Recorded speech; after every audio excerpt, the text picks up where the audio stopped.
आज की इस वीडियो में हम देखने वाले हैं फैक्टर थ्योरम के बारे में। एक्चुअली एक्सरसाइज 6.4 को डिस्कस करने से पहले आपको फैक्टर थ्योरम का नॉलेज होना बहुत ज़्यादा ज़रूरी है।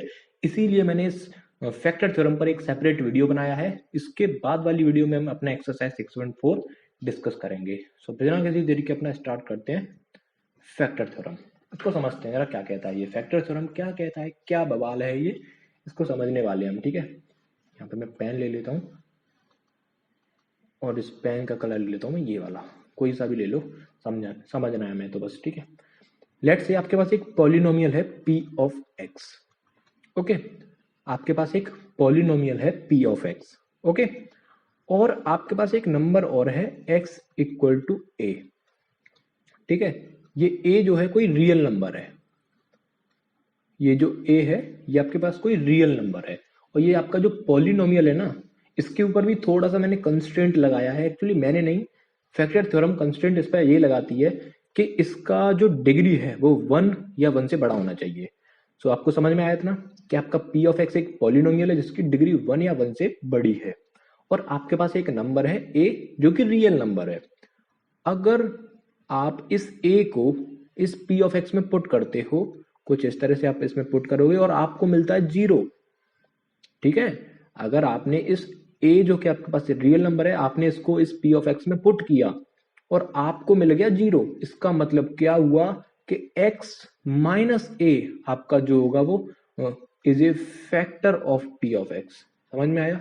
ये मेरी लैंग्वेज है, ये बुकिस्ट की लैंग्वेज को मैंने बहुत ज्यादा सिंपल, बुक की लैंग्वेज को मैंने बहुत ज्यादा सिंपल करके आपको समझाया है। ठीक है, तो आपको अभी समझ में आया होगा कि आपके पास एक पॉलिनोमियल p ऑफ x है जिसकी डिग्री 1 या 1 से बड़ी है, और आपके पास एक और चीज है जो कि a है, और वो a क्या है, आपके पास एक रियल नंबर है, और आपने इस a को इसमें पुट किया और आपको मिल गया 0, आपको मिल गया अंडा। तो आपको क्या कहना है, आपको सिंपल एक लाइन लिख देनी है, x minus a is a factor of p of x। एक एग्जांपल करते हैं, जैसे कि मैंने यहाँ पे लिया f of x is equal to x cube minus 6x square plus 11x minus 6। ये मैंने यहाँ पे एक पॉलिनोमियल लेके रखा है, और यहाँ पे इसने क्या बोला है, लेट से x इक्वल टू 3।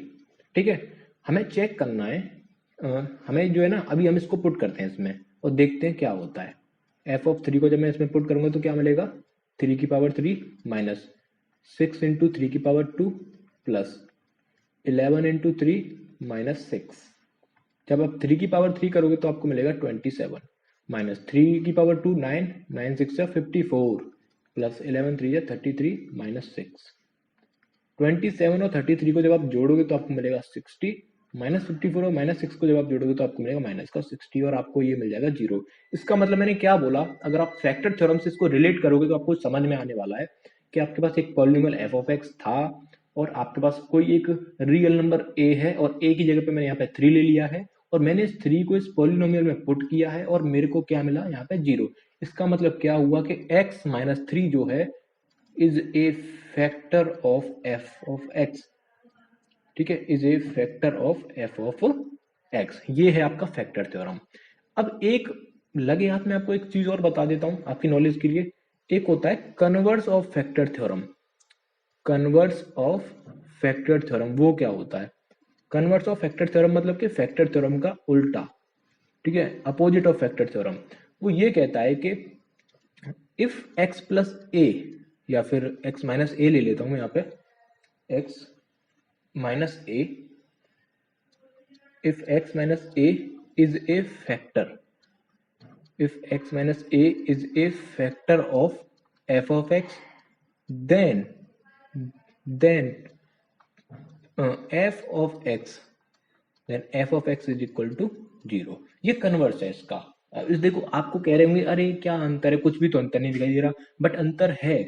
यहाँ पे वो ये कहता है कि आपका पहले 0 हो जाएगा, बाद में आप प्रूव कर रहे हो कि ये फैक्टर है, लेकिन कन्वर्स में वो ये कह रहा है कि भैया फैक्टर है, इसका मतलब ये 0 होगा।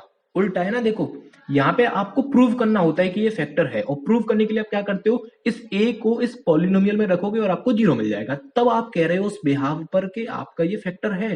लेकिन यहाँ पे इसने बोल दिया कि x माइनस ए पहले से ही फैक्टर है, तब इसका मतलब क्या हुआ कि f ऑफ x 0 रहा होगा। सॉरी, यहाँ पे f ऑफ x नहीं आएगा, यहाँ पे आएगा f ऑफ a। ये पता नहीं क्या हो रहा है, मैं यहाँ पे मिस्टेक कर रहा हूँ बार बार। तो एफ ऑफ ए आपका क्या हो जाएगा, 0 हो जाएगा। तो ये आपका होता है कन्वर्स। आई होप आपको फैक्टर थ्योरम समझ में आया होगा, कन्वर्स भी समझ में आ गया होगा।